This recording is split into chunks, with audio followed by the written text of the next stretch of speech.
Good morning, and thank you very much for joining us. I am Iyori Folani. Hope we meet you well. Okay, today our subject matter is going to be, we've looked at it once, but there's, from time to time we do look at a matter again with different experts. And so it's the Constitution Review, which, daily viewers of the program will realize that we've actually treated. The former vice president, or a former vice president, Atiku Abubakar, proposes a single term for the president of Nigeria, a single 6-year term. And in the document that he had sent to the National Assembly, because we are in the season of reviewing the Constitution again, he makes that proposal, in order to improve the quality of contestants that go in there, and also to prevent violence, any untoward, anything untoward in selecting our president, and also increasing or improving on the educational qualifications of people who actually step forward for that exalted office. So from where we are now, 2 terms of 4 years each, making 8 is what we're operating. But it's not a very, very new suggestion. It has been in the works from before. He's now saying that maybe a single 6-year term might be the way to go. Okay, so we'll look at that. And of course, yet again, we'll take your views on it from home. In the studio, we have Mr. Jide Ologun, legal practitioner and political affairs analyst. Thank you very much, You're welcome, Jide, as always, for coming back on. It's my pleasure. So, former Vice President Atiku Abubakar says he's proposing an amendment of Section 135, subsection 2 of the Constitution to accommodate his idea. And the amendment, you will explain that to us. The amendment involves amending the Constitution subject to subsection 1. Which I think, explain that to us so that before we go into the nitty-gritty of Alhaji Atiku Abubakar's suggestion. Thank you very much. You see, the subsection 1 talks about what qualifies a new president to come in, maybe on the completion of the term of the sitting president, or in the case of the demise of the president. And section 2 specifies the term, which for now in Nigeria is 4 years. And my position on that is to tell us something crucial about time. The value of time is not in the length of time, but the usage of time. So whether we talk about 6-year single term or 4-year single term of double terms, yes, maximum. It's about what you can deliver to the citizens. Anyone who desires to deliver good governance and do it in 2 years. Oh, okay, because I was going to come to that. You often hear from these political actors that exactly. Oftentimes the things that we are doing, the projects, in order to see them through, do require more than the constitutional time frame. And you can never be sure, perhaps, of those who succeed you. So that was the whole idea of where, there was the famous or infamous attempt at a 3rd term grab. That has never actually been fully admitted, as you recall. So there are these things. So the idea, if they were saying that about 8 years, that is, if a particular occupant is lucky and gets the second 4-year term, so he'll be spending 8 years. Muhammadu Buhari spent 8 years, and everybody before him spent 8 years. I don't know what the judgment of history is about their performance, but here is a former Vice President Atiku Abubakar saying that 6 years isn't enough, which means that he's sort of on all fours with your assertion that if you're serious about it, you can do things in 2, maybe 3 years. Absolutely. And by virtue of Section 4 of the Nigerian Constitution 1999 as amended, the National Assembly is to make law for the peace, orderliness, and good governance in Nigeria. So if the National Assembly is persuaded that time factor will compel leaders to deliver on their key performance as leaders in the country. Yeah. Why not? The Constitution can further be amended But I want to suggest that we first build a culture of accountability, that even the time you are given, what have you done with it? John Magufuli did not spend 16 years as the president of Tanzania. He was there for a short while, but he repositioned Tanzania towards national development. I did some research on Botswana.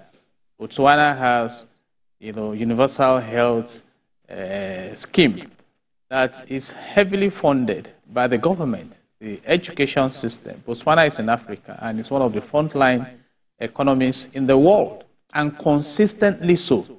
You mentioned it's a relatively smaller company, and then theoretically easier to manage. A senator, in his comment, compared Ghana to Lagos State. That Ghana is not as big as Lagos State. Again, that is another issue for us. God says in his word that if you are faithful with little, much will be released unto you to manage. Okay. So it's not about, sir, India has about 300 million cows. Yeah. More than the population of Nigeria.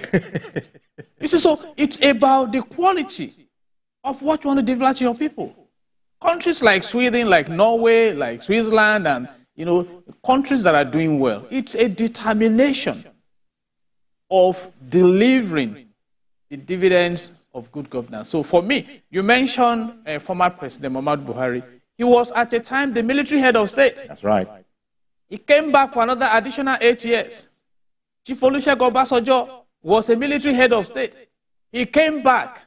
You see, so these are issues. So Nigeria must first establish... And they're coming back. I don't know, the jury is still out on their scorecard. You see, it's subject to debate because we operate the denial mode in Nigeria. You see, where we have the hailers who will never be forthright in benchmarking performance in office. But if the leadership of Nigeria has been consistently developmental in their approach to leadership, by now Nigeria should be the third richest country in the world. I love to emphasize the fact that crude oil was discovered in commercial quantity in 1956, even ahead of our gaining political independence from Britain, and the first refinery was commissioned in 1965. So if leadership has done well in Nigeria, NNPC was established on the 1st of April 1977, and today NNPC cannot even boast of maintaining a functional refinery out of the 4 national refineries. So for me, it's not a matter of length of time. We just celebrated the 64th independence anniversary of Nigeria, and sir, my comment was that if Nigeria were to be a civil servant, he would have retired 4 years ago. So retire into prosperity or into poverty with all the resources we have. So I quite appreciate where Alhaji Atiku Abubakar is coming from, but I'm yet to be convinced that the length of time we deliver good governance. It's all about determination. You have to be deliberate about it. When Lee Kuan Yew started leading Singapore in 1965, when Singapore left Malaysia as a little country with little resources, and you saw what he did, by virtue of determination. Exactly. Yes. And ironclad discipline. Exactly. He told them he was not democratic in nature, but he had a vision. And you see, we have this concept in management called management by objective, which means you set smart objectives, specific, measurable, attainable, realistic, and time-bound. Between now and now, yes, where are we going to be? There had been promises that the Port Harcourt refinery will come on stream after spending about $2 billion. Do we have it, functioning and things like that? And you've seen what Dangote has done.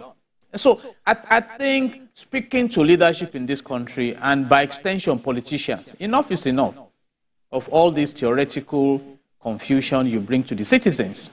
Is there an aspect of, I've heard it said that, look, democracy will be different from place to place depending on, the environment it finds itself in. So what is democracy in other places? For example, just off the top of my head, Sweden, the UK, the US. you try and bring that same line by line, chapter by chapter thing here, then you will be reminded that, well, you see, our people are not exactly like that. There are aspects. We don't just arrive, for example, just again, still off the top of my head to illustrate my point. You don't just arrive and say, oh, now, hello, gentlemen, now let's get down to business. No, no, no, no, no. You spend some time. It's an African thing. You have to ask, by the way, how is that sister of yours doing? Your wife, just to exaggerate with ridiculousness, to indicate that it is said, and I don't know what you think about that, that we have a different way. You acknowledge that, yeah, Lee Kuan Yew, democracy, forget it. We have an objective here, and he had the whole country behind him. Take Saudi Arabia, for example. We celebrate their development and that side of the world, but then it's not a democracy in that sense. Arguably, they're doing better than democracies, arguably. So we have all these challenges. When Atiku Abubakar came up with that whole idea, and then even spoke about wanting to enhance the educational qualification, and I suppose, look, let's face it, the world that we're in now, you must be an educated person. Those things are what Atiku Abubakar's ideas were said to want to introduce. I don't know the extent to which you agree with his reasoning. Yeah, I've mentioned it. Single time, we even make you work better. If indeed you want to leave your legacy, because on the golden side of history. That is an agreement that you can't be more than 6 months. I still make reference to Lagos State, and permit me to commend former Governor Raji Fashola. Okay. Particularly concerning Oshodi. Oshodi was a place where everybody thought, except God himself comes down physically, there couldn't be sanity. But Raji Fashola came and sanitized Oshodi.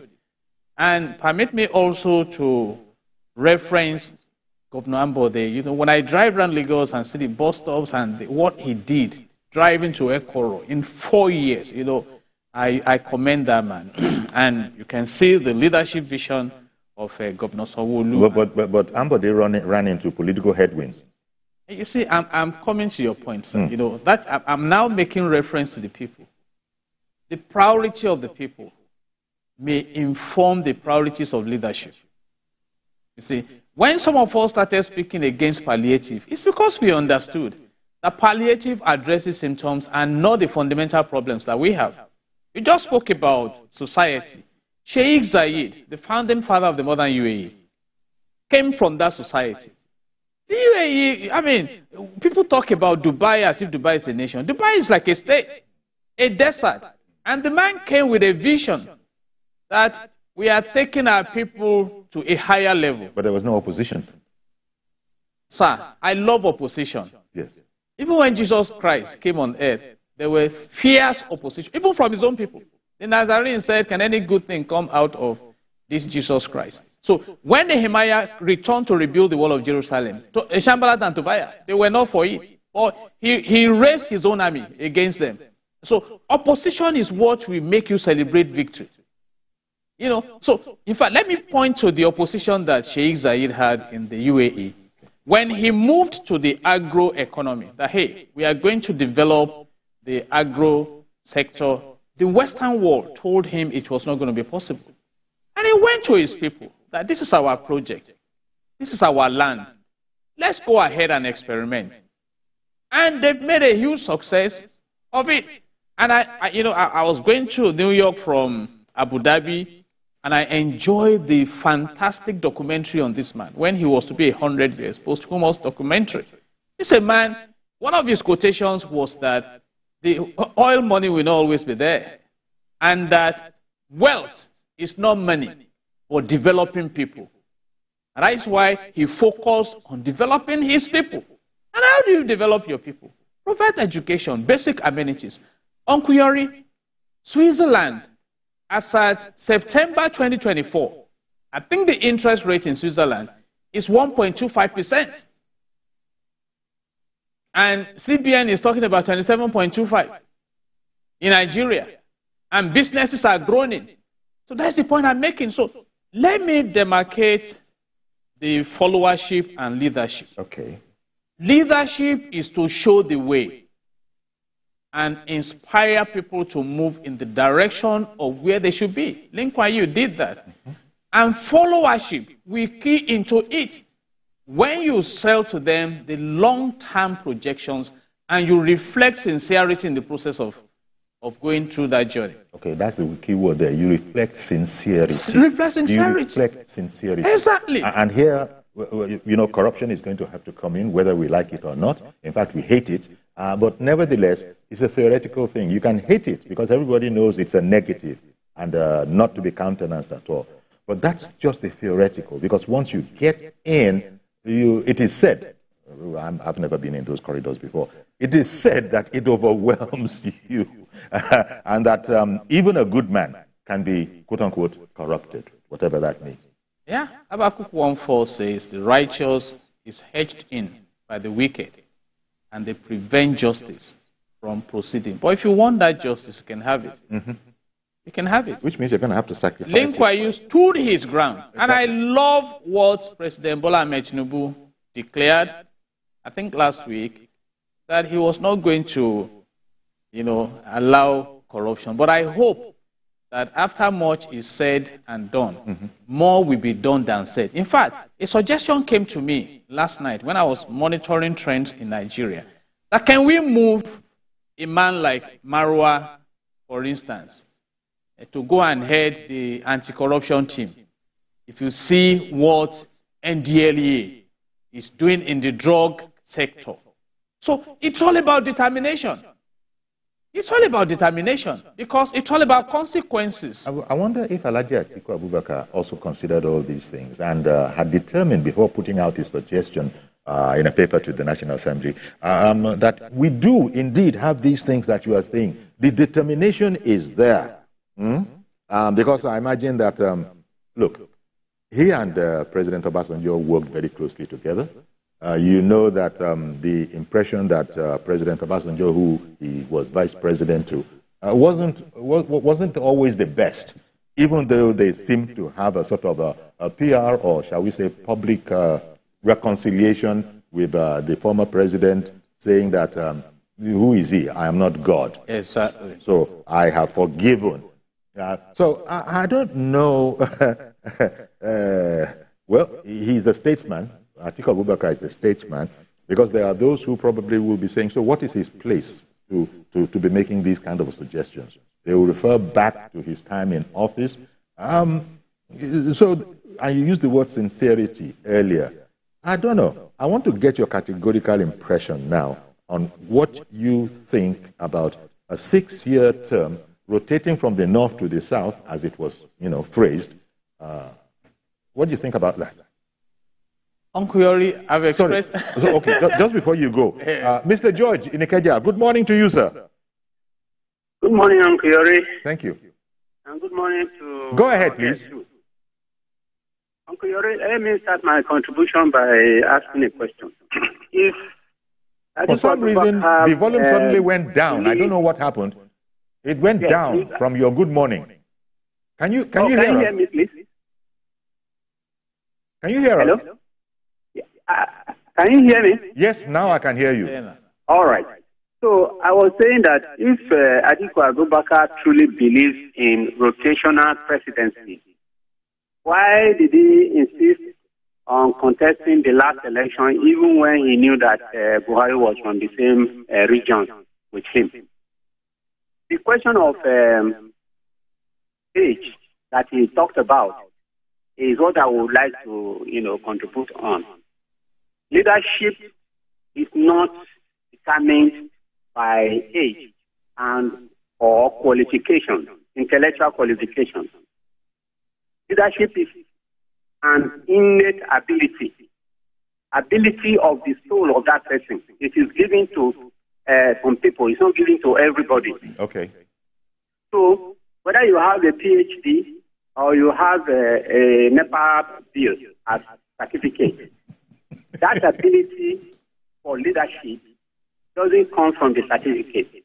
It comes from that innate ability that was granted.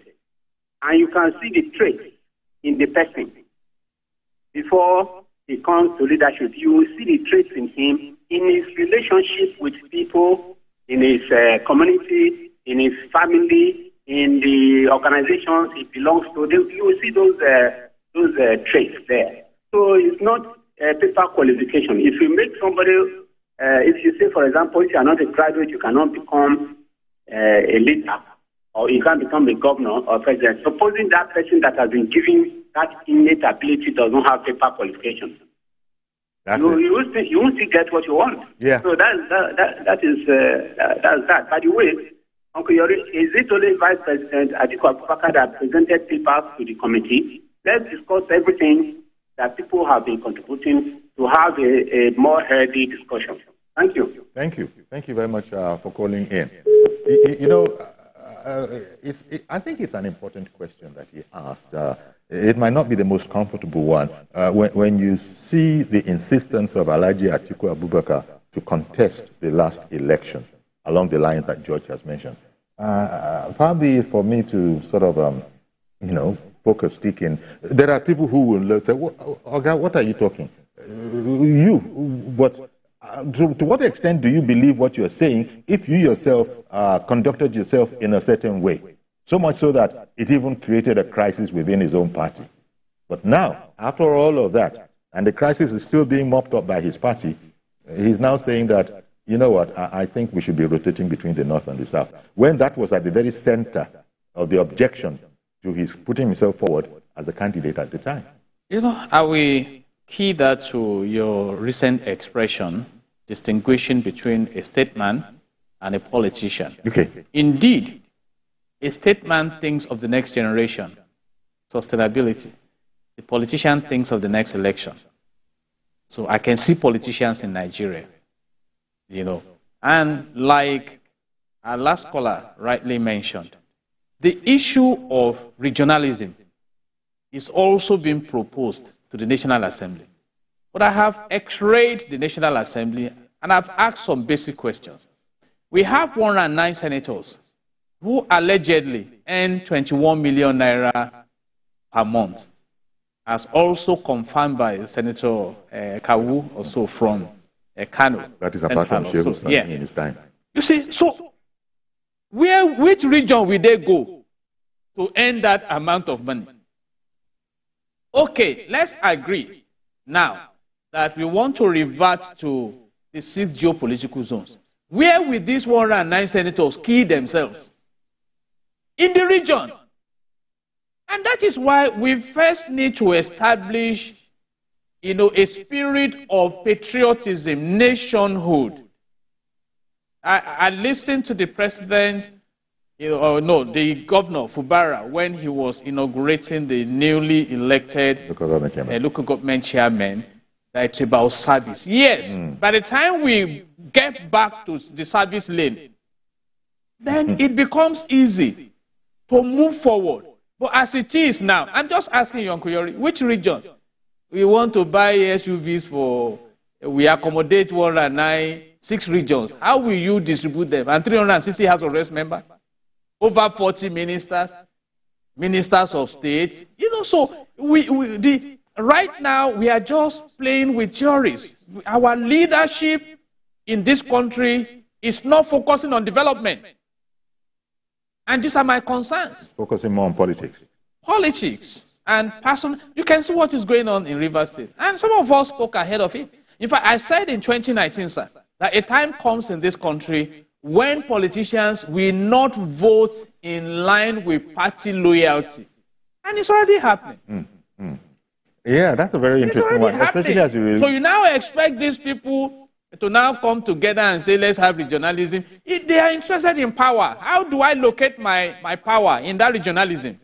I was a bit taken aback when Governor Fubara, in swearing in the local government chairman, had said that if the truth be told, and here I'm paraphrasing, but the one that I can quote him properly on, in relation to the victory of his the proxy party, say, ordinarily, who give monkey? Remember that particular quote? Who give monkey? And I said, what did he just say? So it goes back to exactly what you're saying. Elder David, good morning to you, sir. Yeah, good morning, sir. Okay, go ahead, please. Okay. Yeah, good morning, sir. Okay, what I was trying to contribute to the meeting is, I say it's about the education. I said the education is very, very important,